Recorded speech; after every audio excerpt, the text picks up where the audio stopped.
मैं किसी ਨੂੰ ਸ਼ਹਿ ਮੈਚ ਦਾ ਖੇਡ ਖੇਡਣ ਨਹੀਂ ਆਇਆ ਵੀ ਲੀਡਰ ਜਿਹੜਾ ਹੁੰਦਾ ਹੈ ਵਾਅਦੇ ਵੱਡੇ ਵੱਡੇ ਕਰ ਜਾਂਦਾ ਤਾਂ ਮੁੜ ਕੇ ਕਰਦਾ ਕੁਛ ਨਹੀਂ ਹਕੀਕਤ ਤਾਂ ਇਹੀ ਹੈ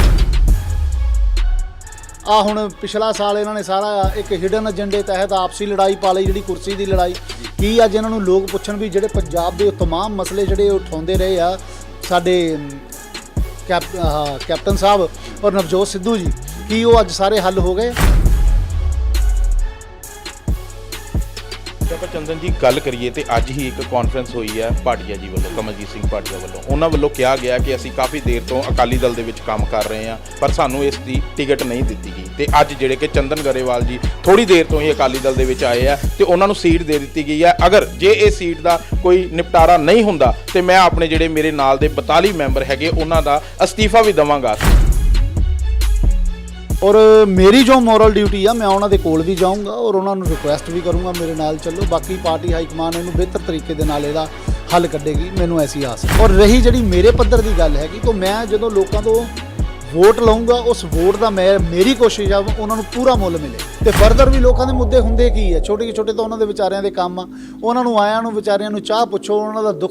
दुख सुन लो तो लोग इन्ने च सैटिस्फाई हो जाते हैं बहुते कोई लंबे चौड़े का काम होंगे नहीं ਆਸ਼ਾ ਪਲੱਸ ਦੇਖ ਰਹੇ ਸਾਰੇ ਦਰਸ਼ਕਾਂ ਦਾ ਸਵਾਗਤ ਹੈ ਅਸੀਂ ਗੱਲ ਕਰਨ ਜਾ ਰਹੇ ਹਾਂ ਕਿ ਕੱਲ ਜਿਹੜੀ ਪਾਰਟੀ ਪ੍ਰਧਾਨ ਸੁਖਬੀਰ ਸਿੰਘ ਬਾਦਲ ਨੇ ਵਿਧਾਨ ਸਭਾ ਦੀਆਂ 12 ਸੀਟਾਂ ਐਲਾਨੀਆਂ ਜਿਹਦੇ ਵਿੱਚੋਂ ਜਲੰਧਰ ਦੇ ਸੈਂਟਰ ਹਲਕੇ ਦੀ ਸੀਟ ਚੰਦਨ ਗਰੇਵਾਲ ਜੀ ਨੂੰ ਦਿੱਤੀ ਹੈ ਪਹਿਲਾਂ ਤਾਂ ਉਹਨਾਂ ਦੇ ਨਾਲ ਗੱਲ ਕਰਾਂਗੇ ਤੇ ਉਹਨਾਂ ਦਾ ਸਵਾਗਤ ਕਰਦੇ ਹਾਂ ਆਸ਼ਾ ਪਲੱਸ ਦੇ ਵਿੱਚ ਸਰ ਪਹਿਲਾਂ ਤਾਂ ਤੁਹਾਡਾ ਸਵਾਗਤ ਹੈ ਬਹੁਤ ਬਹੁਤ ਧੰਨਵਾਦ ਜੀ ਬਹੁਤ ਬਹੁਤ ਧੰਨਵਾਦ ਥੈਂਕ ਯੂ ਸਰ ਜਿਹੜੀ ਕਿ ਪਾਰਟੀ ਪ੍ਰਧਾਨ ਸੁਖਬੀਰ ਬਾਦਲ ਵੱਲੋਂ ਤੁਹਾਨੂੰ ਇਹ ਸੀਟ ਦਿੱਤੀ ਗਈ ਹੈ ਕਿ ਜੇ ਇਹ ਸੀਟ ਦੇ ਉੱਤੇ ਕਿੱਦਾਂ ਤੁਸੀਂ ਕੰਮ ਕਰੋਗੇ ਕਿ ਤੇ ਕਿੱਦਾਂ ਇਹ ਸੈਂਟਰ ਹਲਕੇ ਨੂੰ ਦੇਖਦੇ ਆ ਕਿ ਕਿੱਦਾਂ ਦੇ ਕੰਮ ਹੋਣ ਵਾਲੇ ਆ ਇਸ ਸੀਟਾਂ ਦੇ ਉੱਤੇ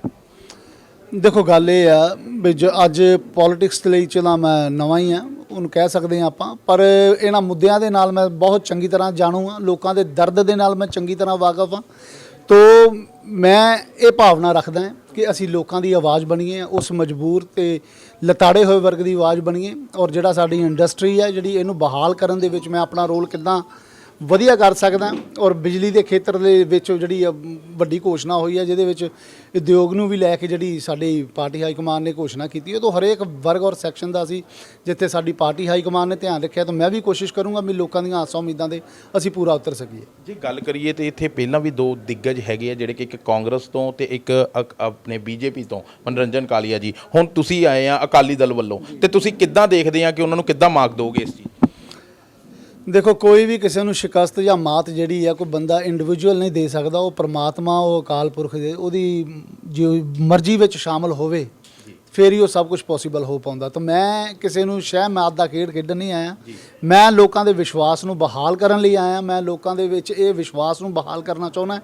कि जिहड़ी लीडरशिप तो आप सारे उकताए हुए हैगे हैं भी ये कह देंगे लोगों की अक्सर परसैप्शन ये बनी होंगी है भी लीडर जिहड़ा हुंदा है वादे ਵੱਡੇ ਵੱਡੇ कर जाता तो मुड़ के करदा कुछ नहीं हकीकत तो यही है और जो कैप्टन साहब ने भी 4.5 साल पहले ਜਿਹੜੇ वादे किए सी अज उन्होंने वादियां तो लोग उन्होंने तो जवाब मंगते हैं उन्होंने तो जवाब मंगना चाहते हैं तो ये सारे उस मुद्दों के उत्ते दौड़ के अपनी जान बचाना चाहते हैं इन्हों कभी कोविड का बहाना मिल गया 2 साल इन्होंने ਉਹਦੇ ਵਿੱਚ ਕੱਢ ਦਿੱਤੇ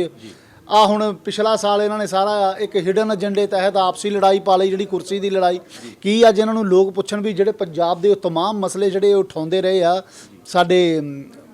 कैप्टन साहब और नवजोत सिद्धू जी की वो अज सारे हल हो गए अज तमाम जोड़े दुख मतलब लोगों के हैगे सी लोगों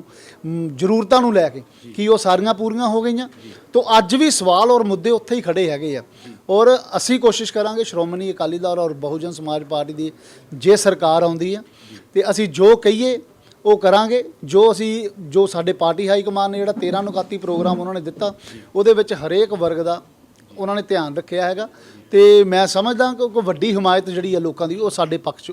नितरेगी ਜੇ ਆਪਾਂ ਚੰਦਨ ਜੀ ਗੱਲ ਕਰੀਏ ਤੇ ਅੱਜ ਹੀ ਇੱਕ ਕਾਨਫਰੰਸ ਹੋਈ ਹੈ ਭਾਟੀਆ ਜੀ ਵੱਲੋਂ ਕਮਲਜੀਤ ਸਿੰਘ ਭਾਟੀਆ ਵੱਲੋਂ ਉਹਨਾਂ ਵੱਲੋਂ ਕਿਹਾ ਗਿਆ ਕਿ ਅਸੀਂ ਕਾਫੀ ਦੇਰ ਤੋਂ ਅਕਾਲੀ ਦਲ ਦੇ ਵਿੱਚ ਕੰਮ ਕਰ ਰਹੇ ਹਾਂ ਪਰ ਸਾਨੂੰ ਇਸ ਦੀ ਟਿਕਟ ਨਹੀਂ ਦਿੱਤੀ ਗਈ ਤੇ ਅੱਜ ਜਿਹੜੇ ਕਿ ਚੰਦਨ ਗਰੇਵਾਲ ਜੀ ਥੋੜੀ ਦੇਰ ਤੋਂ ਹੀ ਅਕਾਲੀ ਦਲ ਦੇ ਵਿੱਚ ਆਏ ਆ ਤੇ ਉਹਨਾਂ ਨੂੰ ਸੀਟ ਦੇ ਦਿੱਤੀ ਗਈ ਹੈ ਅਗਰ ਜੇ ਇਹ ਸੀਟ ਦਾ ਕੋਈ ਨਿਪਟਾਰਾ ਨਹੀਂ ਹੁੰਦਾ ਤੇ ਮੈਂ ਆਪਣੇ ਜਿਹੜੇ ਮੇਰੇ ਨਾਲ ਦੇ 42 ਮੈਂਬਰ ਹੈਗੇ ਉਹਨਾਂ ਦਾ ਅਸਤੀਫਾ ਵੀ ਦੇਵਾਂਗਾ ਤੇ ਇਹਦੇ ਵਿੱਚ ਤੁਸੀਂ ਕੀ ਕਹਿਣਾ ਚਾਹੋਗੇ ਕਿ ਤੁਸੀਂ ਉਹਨਾਂ ਕੋਲ ਮਨਾਉਣ ਜਾਓਗੇ ਇਸ ਚੀਜ਼ बिल्कुल जी जाऊँगा मैं राती भी मेरी भाटिया साहब नाल गल हुई और बड़े प्यार दे नाल उन्होंने गल की मैनूं वधाइयां भी उन्होंने दित्तियां हैगियां जिहड़ा पार्टी हाईकमान नाल उन्हां दा रोष आ ਉਹ ਉਹਨਾਂ ਦੇ ਪੱਧਰ ਤੇ ਆ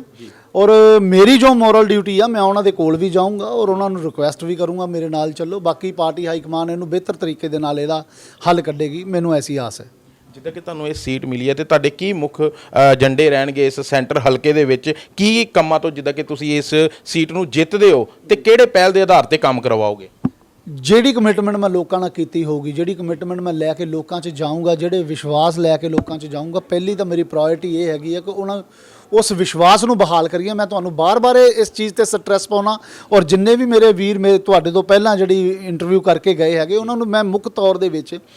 ਮੇਰਾ ਇੱਕੋ ਇੱਕ ਏਜੰਡਾ ਹੈਗਾ, ਪਾਰਟੀ ਦਾ ਏਜੰਡਾ ਤੇ ਇੱਕ ਅਲੱਗ ਤੋਂ ਹੈ ਜਿਹੜਾ ਉਹ ਲੋਕ ਹਿੱਤੀ ਉਹਨਾਂ ਨੇ ਜਿਹੜੇ ਆਪਣੇ ਮੈਨੀਫੈਸਟੋ 'ਚ ਚੀਜ਼ਾਂ ਲੈ ਕੇ ਆਉਣੀਆਂ ਉਹ ਤਾਂ ਉਹਨੇ ਕਰਨੀਆਂ, ਕਿਉਂਕਿ ਜੋ ਸਾਡੇ ਸੁਪਰੀਮੋ ਸਰਦਾਰ ਸੁਖਬੀਰ ਸਿੰਘ ਜੀ ਬਾਦਲ ਜੀ ਨੇ ਜੋ ਕਿਹਾ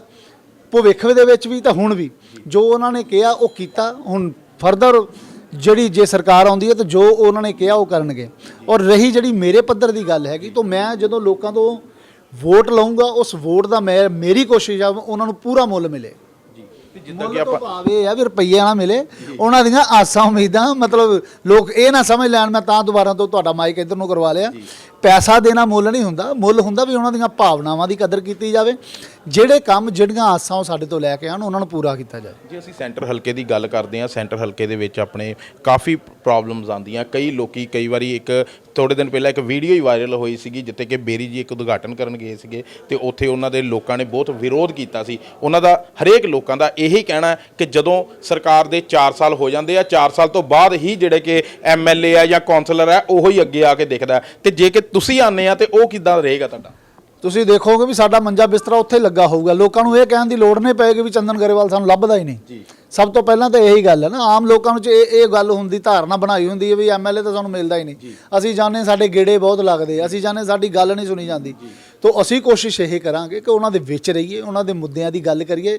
ਨੋ ਡਾਊਟ ਸਾਨੂੰ ਕੰਮ ਜਾ ਕੇ ਚੰਡੀਗੜ੍ਹੋਂ ਕਰਵਾਉਣੇ ਪੈਣੇ ਆ, ਪਰ ਸਾਨੂੰ ਆਪਣੇ ਹਾਈ ਕਮਾਨ ਤੇ ਪੂਰੀ ਇਹ ਆਸ ਹੈਗੀ ਆ ਵੀ ਕਿਉਂਕਿ ਜਿਹੜੇ ਲੋਕਾਂ ਦੇ ਮੁੱਦੇ ਹੈਗੇ ਉਹਨਾਂ ਨੇ ਅੱਗੇ ਵੀ ਹੱਲ ਕੀਤੇ ਆ ਤੇ ਫਰਦਰ ਵੀ ਲੋਕਾਂ ਦੇ ਮੁੱਦੇ ਹੁੰਦੇ ਕੀ ਆ, ਛੋਟੇ ਛੋਟੇ ਤਾਂ ਉਹਨਾਂ ਦੇ ਵਿਚਾਰਿਆਂ ਦੇ ਕੰਮ ਆ, ਉਹਨਾਂ ਨੂੰ ਆਇਆਂ ਨੂੰ ਵਿਚਾਰਿਆਂ ਨੂੰ ਚਾਹ ਪੁੱਛੋ, ਉਹਨਾਂ ਦਾ ਦੁੱਖ ਸੁਣ ਲਓ ਤਾਂ ਲੋਕ ਇੰਨੇ 'ਚ ਸੈਟੀਸਫਾਈ ਹੋ ਜਾਂਦੇ ਆ। ਬਹੁਤੇ ਕੋਈ ਲੰਬੇ ਚੌੜੇ ਦਾ ਕੰਮ ਹੁੰਦੇ ਨਹੀਂ। ਬਾਕੀ ਜਿਹੜੇ ਲੰਬੇ ਚੌੜੇ ਪ੍ਰੋਜੈਕਟ ਹੈਗੇ, ਚਾਹੇ ਐਜੂਕੇਸ਼ਨ ਦੇ ਖੇਤਰ 'ਚ, ਚਾਹੇ ਮੰਨ ਲਓ ਹੈਲਥ ਦੇ ਖੇਤਰ ਦੇ ਵਿੱਚ ਹੈਗੇ, ਤਾਂ ਉਹਦੇ ਲਈ ਸਾਡੇ ਪਹਿਲਾਂ ਹੀ ਜਿਹੜਾ ਉਹਨਾਂ ਨੇ 13 ਨੁਕਾਤੀ ਪ੍ਰੋਗਰਾਮ ਦਿੱਤਾ ਉਹਦੇ 'ਚ ਕਾਫੀ ਹੱਦ ਤੱਕ ਇਹ ਸਾਰੇ ਮੁੱਦੇ ਜਿਹੜੇ ਉਹਨਾਂ ਨੇ ਕਵਰ ਕੀਤੇ। ਜੇ ਆਪਾਂ ਦੇਖੀ ਜਾਈਏ ਜਿਹੜੀ ਕਿ ਮੌਜੂਦਾ ਸਰਕਾਰ ਹੈ ਉਹਦੇ ਵਿੱਚ ਲੋਕੀ ਬਹੁਤ ਇਸ ਟਾਈਮ ਜਿਹੜੇ ਕਿ ਕੰਮ ਨਹੀਂ ਹੋ ਰਹੇ, ਲੋਕੀ ਕਾਫੀ ਪਰੇਸ਼ਾਨ ਵੀ ਹੈਗੇ ਆ, ਤੇ ਤੁਹਾਨੂੰ ਕੀ ਲੱਗਦਾ ਕਿ ਜਦੋਂ ਤੁਹਾਡੀ ਸਰਕਾਰ ਆਉਂਦੀ ਹੈ ਤੇ ਤੁਸੀਂ ਉਸ ਜਿਹੜੇ ਕਿ ਮੁੱਦੇ ਆ ਉਹਨਾਂ ਨੂੰ ਕਿੱਦਾਂ ਕਵਰ ਕਰੋਗੇ ਤੇ ਕਿੱਦਾਂ ਲੋਕਾਂ ਦੇ ਅੱਗੇ ਆ ਕੇ ਉਸ ਚੀਜ਼ ਨੂੰ ਪ੍ਰਯੋਗ ਕਰੋਗੇ? ਗੱਲ ਮੈਂ ਫਿਰ ਉਹੀ ਗੱਲ ਕਰਦਾ ਵੀ ਸਾਨੂੰ ਸਾਡੇ ਪਾਰਟੀ ਦੇ ਹਾਈ ਕਮਾਨ ਜਿਹੜਾ ਸਰਦਾਰ ਸੁਖਬੀਰ ਸਿੰਘ ਜੀ ਬਾਦਲ ਔਰ ਬਹੁਜਨ ਸਮਾਜ ਪਾਰਟੀ ਦੀ ਜਿਹੜੀ ਸਰਕਾਰ ਬਣਨੀ ਆ, ਉਹ ਸਰਕਾਰ ਭਾਵੇਂ ਕਹਿਣ ਨੂੰ ਸ਼੍ਰੋਮਣੀ ਅਕਾਲੀ ਦਲ ਔਰ ਬਹੁਜਨ ਸਮਾਜ ਪਾਰਟੀ ਦੀ ਹੋਗੀ, ਪਰ ਉਹ ਆਮ ਲੋਕਾਂ ਦੀ ਸਰਕਾਰ ਹੋਊਗੀ। ਆਮ ਲੋਕਾਂ ਦੇ ਜਿਹੜੇ ਮੁੱਦੇ ਆ ਉਹ ਹੱਲ ਕੀਤੇ ਜਾਣਗੇ। ਔਰ ਮੈਂ ਤੁਹਾਨੂੰ ਇੱਥੇ ਇੱਕ ਚੀਜ਼ ਬੜੀ ਦਾਅਵੇ ਦੇ ਨਾਲ ਤਾਂ ਬੜੀ ਜ਼ਿੰਮੇਵਾਰੀ ਦੇ ਨਾਲ ਇਹ ਗੱਲ ਕਹਿਣੀ ਚਾਹੁੰਦਾ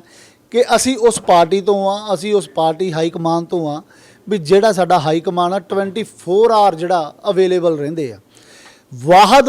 ਇੱਕੋ ਹੀ ਇੱਕ ਮੁੱਖ ਮੰਤਰੀ ਆ ਪੂਰੇ, ਮੈਂ ਆਪਾਂ ਜੇ ਭਾਰਤ ਦੀ ਨਹੀਂ ਗੱਲ ਕਰਦਾ, ਪੂਰੇ ਤੁਸੀਂ ਇੰਟਰਨੈਸ਼ਨਲੀ ਵੀ ਜੇ ਆਪਾਂ ਗੱਲ ਕਰੀਏ, ਸਰਦਾਰ ਪ੍ਰਕਾਸ਼ ਸਿੰਘ ਜੀ ਬਾਦਲ ਜਿਹੜੇ ਵਾਹਦ ਜਿਹੜੇ ਮਤਲਬ ਹਰ ਵੀਕ ਜਿਹੜੇ ਆ ਸੀਗੇ ਉਹ ਸੰਗਤ ਦਰਸ਼ਨ ਕਰਦੇ ਹੁੰਦੇ ਸੀਗੇ। ਤੇ ਸਰਦਾਰ ਸੁਖਬੀਰ ਸਿੰਘ ਜੀ ਬਾਦਲ ਵੀ ਅਵੇਲੇਬਲ ਰਹਿੰਦੇ ਆ। ਤੁਸੀਂ ਦੇਖ ਲਓ ਵੀ ਕੈਪਟਨ ਅਮਰਿੰਦਰ ਸਿੰਘ ਜੀ ਤਾਂ ਆਪਣੇ MLA MPਆਂ ਨੂੰ ਹੀ ਨਹੀਂ ਮਿਲਦੇ, ਉਹ ਸਮਾਂ ਹੀ ਨਹੀਂ ਦੇ ਪਾਉਂਦੇ। ਔਰ ਸਾਡੇ ਸਰਦਾਰ ਸੁਖਬੀਰ ਸਿੰਘ ਜੀ ਬਾਦਲ ਜੀ ਜਦੋਂ ਮਤਲਬ ਕੋਈ ਵੀ ਚੀਜ਼ ਹੁੰਦੀ ਆ ਉਹ ਆਪ ਨਿੱਤਰ ਕੇ ਸਾਹਮਣੇ ਆਉਂਦੇ ਆ, ਲੋਕਾਂ ਦੇ ਵਿੱਚ ਆਮ ਵਿਚਰਨਾ ਤੁਸੀਂ ਦੇਖ ਲਓ। ਆਉਣ ਵਾਲੇ ਸਮੇਂ ਦੇ ਵਿੱਚ ਵੀ ਤੁਸੀਂ ਦੇਖੋਗੇ ਔਰ ਪਿਛਲਾ ਵੀ ਜੋ ਸਮਾਂ ਨਿਕਲ ਕੇ ਗਿਆ ਉਹਦੇ ਵਿੱਚ ਵੀ ਤੁਸੀਂ ਦੇਖੋ ਲੋਕਾਂ ਦੇ ਨਾਲ ਉਹ ਹਮੇਸ਼ਾ ਟੱਚ 'ਚ ਰਹਿੰਦੇ ਆ। ਤਾਂ ਇਹੀ ਮੈਂ ਸਮਝਦਾ ਕਿ ਬਹੁਤ ਵੱਡੀ ਇੱਕ ਗੱਲ ਹੁੰਦੀ ਹੈ ਕਿ ਇੱਕ ਆਮ ਬੰਦੇ ਨੂੰ ਲੱਗਣਾ ਚਾਹੀਦਾ ਕਿ ਸਾਹਮਣੇ ਬੈਠਾ ਜਿਹੜਾ ਸਾਡੀ ਸਟੇਟ ਦਾ ਮੁੱਖ ਮੰਤਰੀ ਉਹਦੇ ਵਿੱਚ ਉਹਨੂੰ ਆਪਣਾ ਅਕਸ ਨਜ਼ਰ ਆਉਣਾ ਚਾਹੀਦਾ, ਉਹਨੂੰ ਲੱਗਣਾ ਚਾਹੀਦਾ ਕਿ ਮੈਂ ਇਹਦੇ ਕੋਲ ਅਸੀਂ ਜੇ ਗੱਲ ਆਪਣੀ ਲੈ ਕੇ ਜਾਵਾਂਗੇ ਤਾਂ ਉਹਦਾ ਹੱਲ ਨਿਕਲੇਗਾ। ਜੇ ਆਪਾਂ ਗੱਲ ਕਰੀਏ ਕਮੀਆਂ ਪੇਸ਼ੀਆਂ ਦੀ, 2017 ਦੇ ਵਿੱਚ ਤੁਸੀਂ ਆਮ ਆਦਮੀ ਪਾਰਟੀ ਤੋਂ ਕਰਤਾਰਪੁਰ ਤੋਂ ਲੜੇ ਸੀ ਤੇ ਅੱਜ ਹੁਣ ਤੁਹਾਨੂੰ ਇੱਥੇ ਸੀਟ ਮਿਲੀ ਹੈ ਵਿਧਾਨ ਸਭਾ ਦੀ, ਤੇ ਤੁਸੀਂ 2022 ਦੇ ਵਿੱਚ ਦੇਖਦੇ ਹੋ, ਤੇ ਇਸ ਚੀਜ਼ ਦੇ ਵਿੱਚ ਕਿੱਦਾਂ ਤੁਸੀਂ ਦੇਖਦੇ ਹੋ ਕਿ ਜਿਹੜੇ 2017 ਦੇ ਵਿੱਚ ਤੇ 2022 ਦੇ ਵਿੱਚ ਕਿੱਦਾਂ ਦਾ ਰਿਸਪੌਂਸ ਆਏਗਾ ਤੁਹਾਨੂੰ? ਬਹੁਤ ਵਧੀਆ ਰਿਸਪੌਂਸ ਆਏਗਾ, ਕਿਉਂਕਿ 2017 ਦੇ ਵਿੱਚ ਮੈਂ ਐਜ਼ ਏ ਯੂਨੀਅਨਿਸਟ ਯਕਦਮ ਤੋਂ, ਕਿਉਂਕਿ ਮੇਰਾ ਕੋਈ ਪਿਛੋਕੜ ਦੀ ਜੇ ਮੈਂ ਗੱਲ ਕਰਾਂ ਤਾਂ ਕੋਈ ਪੋਲੀਟੀਸ਼ੀਅਨ ਤਾਂ ਅਸੀਂ ਹੈ ਨਹੀਂ, ਉਦੋਂ ਯਕਦਮ ਤੋਂ ਇਹ ਚੀਜ਼ ਹੋਈ ਸੀਗੀ ਜਦੋਂ ਮੈਂ ਨੌਕਰੀ ਛੱਡ ਕੇ ਇਲੈਕਸ਼ਨ ਫਾਈਟ ਕੀਤਾ, ਉਹਦੇ ਉਹ ਤਜਰਬੇ ਦੀ ਵੀ ਕਮੀ ਹੁੰਦੀ ਆ, ਲੋਕਾਂ ਦੇ ਵਿੱਚ ਅਸੀਂ ਕਿੱਦਾਂ ਵਿਚਰਨਾ ਇਸ ਗੱਲ ਦੀ ਵੀ ਬਾਅਦ ਚੋਂ ਸਮਝ ਆਉਂਦੀ ਆ। ਤੇ ਹੁਣ ਤੇ 5 ਸਾਲਾਂ ਦੇ ਐਕਸਪੀਰੀਅੰਸ ਦੇ ਵਿੱਚ ਬਹੁਤ ਸਾਰਾ ਐਕਸਪੀਰੀਅੰਸ ਅਸੀਂ ਗੇਨ ਵੀ ਕੀਤਾ ਹੈ ਤੇ ਲੋਕਾਂ ਦੇ ਨਾਲ ਅਸੀਂ ਮਤਲਬ ਟੱਚ ਵਿੱਚ ਵੀ ਰਹੇ ਹਾਂ। ਲੋਕਾਂ ਦਾ ਬਹੁਤ ਸਾਰੇ ਮਸਲੇ ਆ ਜਿਹੜੇ ਉਹ ਲੈ ਕੇ ਸਾਡੇ ਤੱਕ ਆਉਂਦੇ ਵੀ ਰਹੇ ਤਾਂ ਪ੍ਰਮਾਤਮਾ ਉਹਨਾਂ ਨੂੰ ਹੱਲ ਵੀ ਕਰਦਾ ਰਿਹਾ, ਭਾਵੇਂ ਜ਼ਰੀਆ ਅਸੀਂ ਬਣੇ ਰਹੇ ਹਾਂ। ਤੇ ਅੱਗਿਓਂ ਵੀ ਹੁਣ ਜਿਹੜਾ ਮੈਂ ਆਉਣ ਵਾਲੇ ਭਵਿੱਖ ਦੀ ਜੇ ਗੱਲ ਕਰਾਂ, ਆਪਣੇ ਵੱਲੋਂ ਮੇਰੀ ਪੂਰੀ ਕੋਸ਼ਿਸ਼ ਰਹੇਗੀ ਕਿ ਲੋਕਾਂ ਦੀਆਂ ਆਸਾਂ ਤੇ ਅਸੀਂ ਪੂਰੇ ਉਤਰੀਏ।